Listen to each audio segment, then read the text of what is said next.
Saya share screen dulu.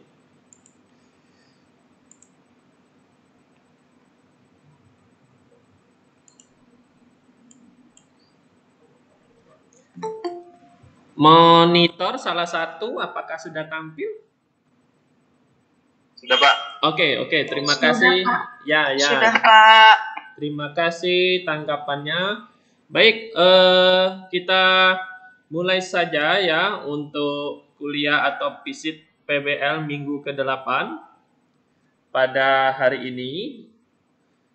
Untuk minggu ke-8 ini saya akan menjelaskan seperti apa yang sudah saya sampaikan di waktu kita meet report ya beberapa waktu lalu ya, bahwa untuk PWP di PBL-nya itu fokusnya itu mengenai arahan pengembangan zonasi ya. Jadi kita fokus di sana. Bagaimana strategi kita untuk mencapai arahan pengembangan zonasi ya, silakan untuk disimak sebagai berikut.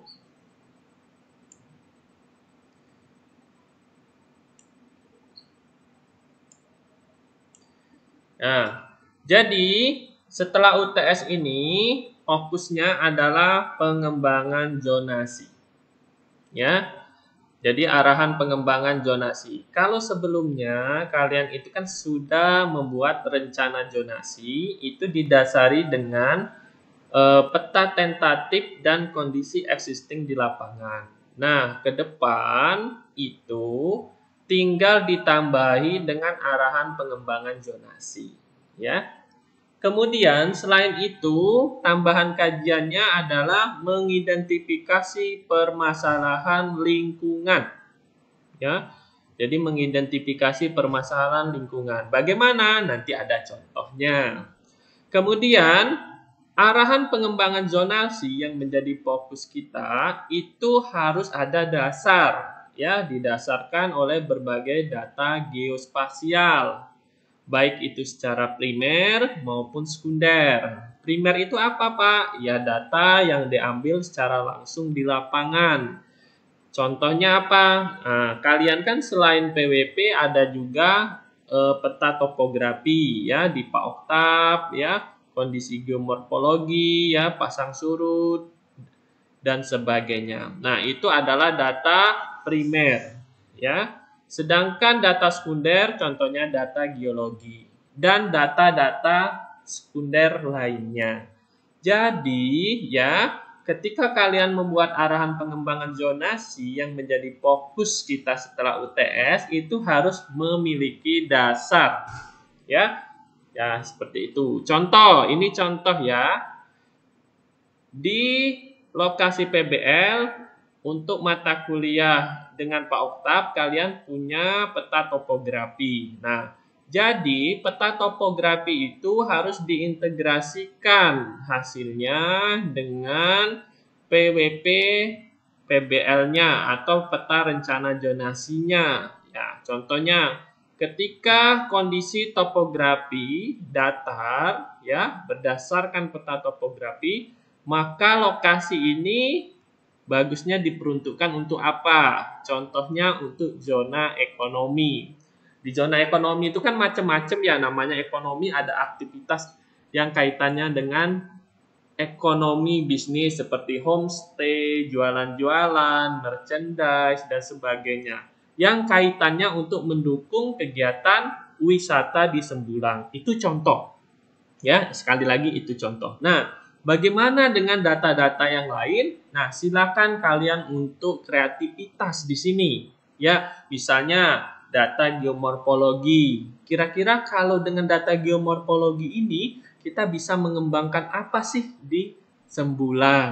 Nah, kemudian lagi apa? Data pasang surut. Nah, dengan data pasang surut kan kita bisa apa? Misalnya, kita bisa membuat spot atau titik-titik area pemancingan, misalnya seperti itu. Nah, itu harus ada dasarnya. Nah, saya minta setiap kelompok ya, termasuk kelompok ini untuk menugaskan 1-2 orang melakukan studi literatur jurnal untuk mencari referensi.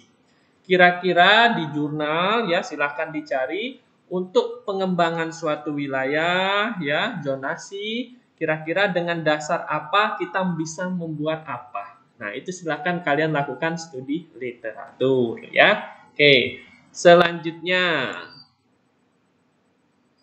Nah, kalian pasti sudah familiar ya dengan konsep ini, ya. Jadi dunia nyata itu adalah representasi, ya, dari konsep dalam data geospasial the real world, ya. Jadi GIS, ya, seperti ini, dia memiliki berbagai layer, ya, data-data spasial. Nah, silakan nanti dengan data yang ada, ya, kalian bisa jadikan sebagai dasar pertimbangan untuk lokasi tertentu ini bisa dikembangkan apa. Nah, ini konsep pemahamannya saja. Makanya saya tampilkan layer seperti ini, ya. Pasti kalian sudah familiar dengan hal ini, ya. Mungkin ada data geologi, ya, data topografi. Kalau ditumpang susunkan seperti ini kan memiliki celah atau lokasi, ya, ruang yang kira-kira bisa dikembangkan apa sih di ruang ini. Nah, itu maksud dari saya menampilkan dari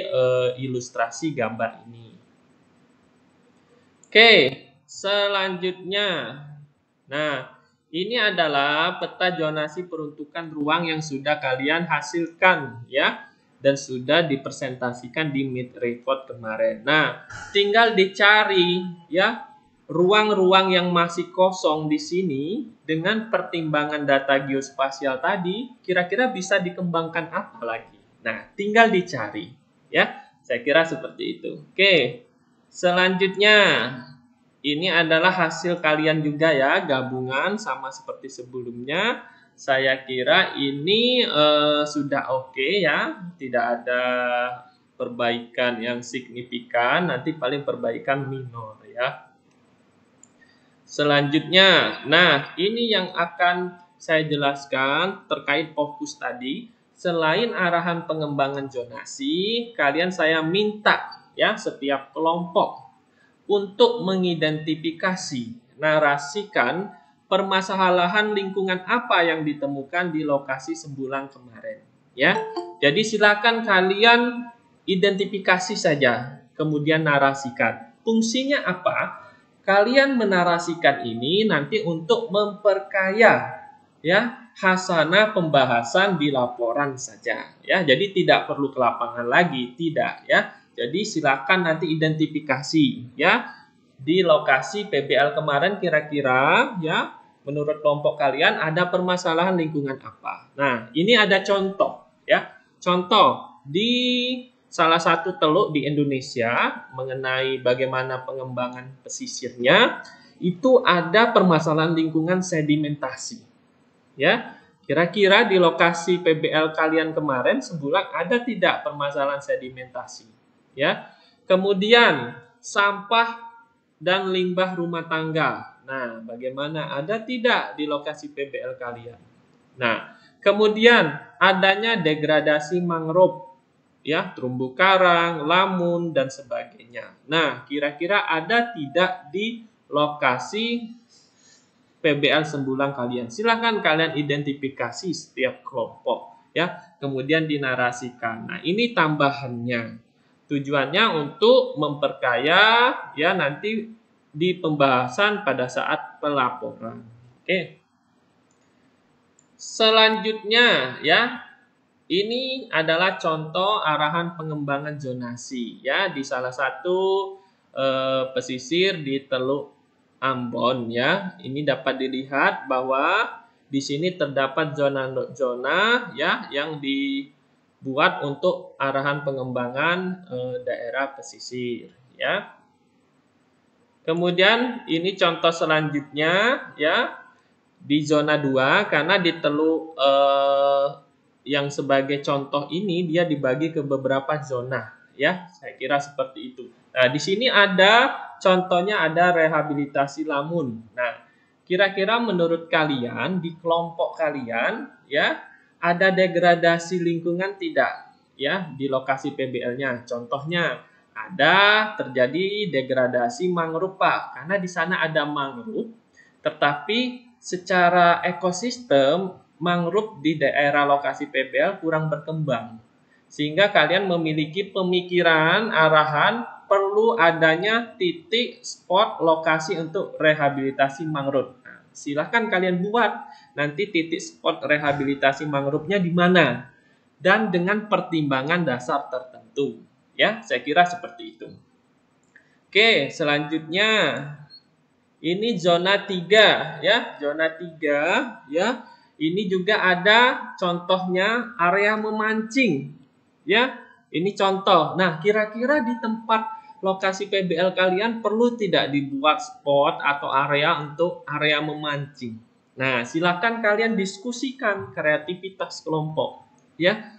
Jadi di mana sih yang cocok untuk rehabilitasi lamun, rehabilitasi mangrove, termasuk area memancing. Nah, ingat, sesuai dengan apa yang saya sampaikan tadi, ketika kalian membuat spot area memancing, rehabilitasi mangrove, dan sebagainya, harus punya dasar. Nah, dasarnya adalah data-data geospasial. Data geospasial yang primer maupun sekunder. Nah, area mancing ini bisa kita jadikan dasarnya adalah data pasang surut. Nah, silakan kalian kreativitas dan elaborasi. Dengan data pasang surut ini, bagaimana bisa mengetahui titik area atau spot memancing yang terbaik? Nah, silakan ya, itu kreativitas kalian. Kemudian zona 4 ya, ini selanjutnya contoh, ini ada juga zona rehabilitasi lamun dan terumbu karang. Nah, kira-kira di lokasi PBL kalian perlu tidak ada pengembangan sini. Nah, sekali lagi rekan-rekan sekalian, mahasiswa, ini adalah contoh ya. Contoh, artinya bisa kalian adopsi semua, bisa sebagian, dan juga sebagiannya lagi bisa kalian kembangkan dari sumber yang lain untuk pengembangan zonasi ya. Saya kira seperti itu ya.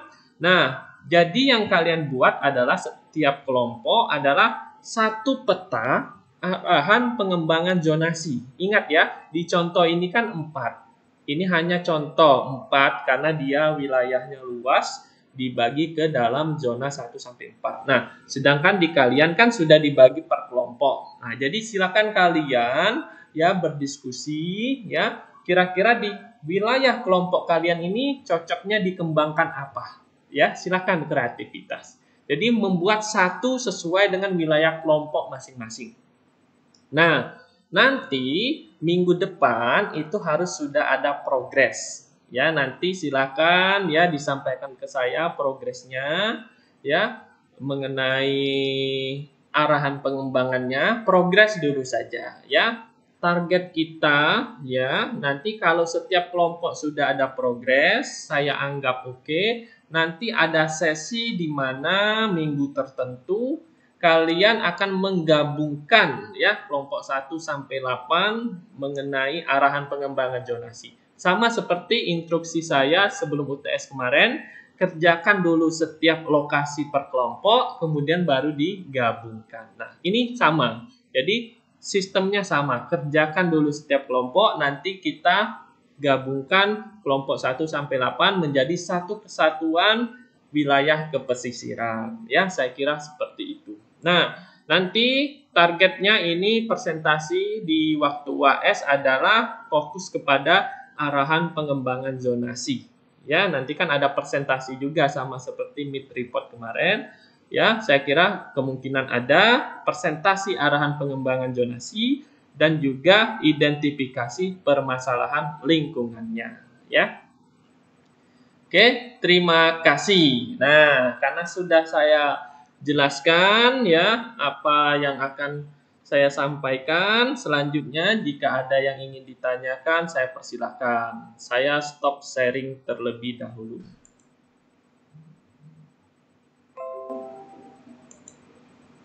Baik, silakan kalau ada yang perlu didiskusikan, ditanyakan, saya tunggu.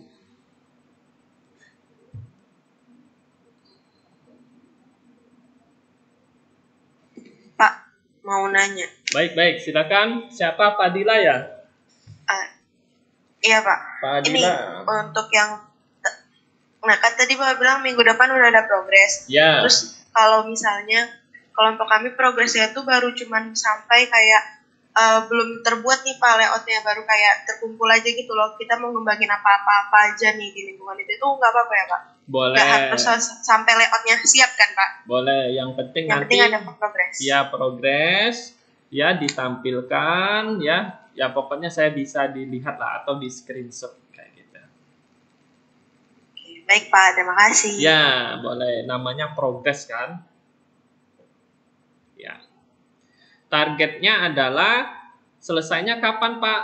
Kira-kira di minggu-minggu terakhir menjelang UAS harus selesai. Karena ya mungkin di minggu ke-13 atau 14, ya kita kan ada 14 minggu. Minggu ke-13 atau 14 itu harus menggabungkan. Artinya bukan minggu depan harus selesai, bukan. Ya, jadi masih lama. Nah, di UAS itu nanti dipresentasikan sudah selesai semua, baik yang per kelompok maupun gabungan. Jadi sampai secara teknis timelinenya ya sampai akhir semester sih, kira-kira seperti itu. Itu penjelasan lebih lanjutnya. Oke, terima kasih Pak Dila ya tadi yang nanya. Oke. Saya note untuk nilai keaktifan ya, karena komponen penilaian itu dari berbagai sumber. Silakan kalau ada yang lagi yang perlu didiskusikan. Kalau memang tidak ada, kita efisien waktu, saya akhiri. Kan di absen sudah. Penjelasan dari saya sudah.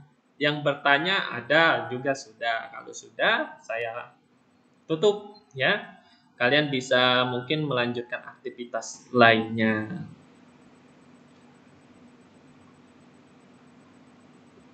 Berarti cukup ya. Kalau memang cukup ya, sampai di sini saja pertemuan kita ya.